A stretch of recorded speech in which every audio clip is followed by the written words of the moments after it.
I worked at the sentencing guidelines, and it was when Tim Pawlenty was the governor. And, oh, Dr. Pepper Tic Tacs.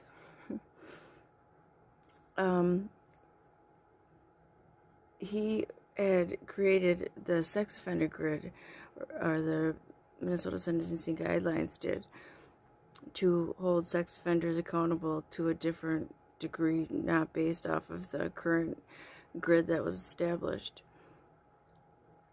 And our job was to figure out the impact to the corrections and system, how many beds, blah, blah, blah. And it was determined that it would lead to a lot of overcrowding.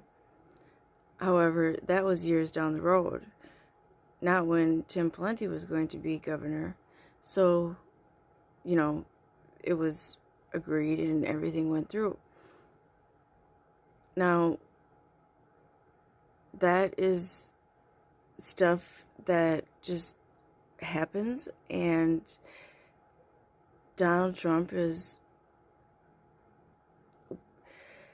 not really focused on the country. He's focused on himself and his own ego, as to acting like he was set up based off of Barack Obama's whatever, and then Biden, and that's just a way to avoid accountability for anything that happens to go wrong.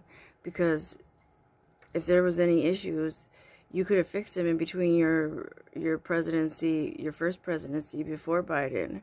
However, you were too focused on the wall and other things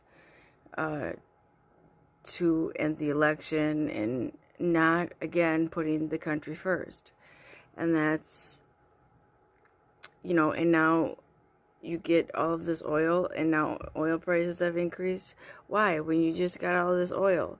But what, you give it away to other countries? Then why did you go and just grab it then? And why aren't you making deals with people? Louisiana Purchase, Alaska, those things were made with deals, with money. And we have the ability to print money, so if you want people to go back to their shithole countries, as you say they are, we create the money for the rest of the countries. Make it so that those countries are prosperous. But why follow reason? Let's just react. And then they say women shouldn't be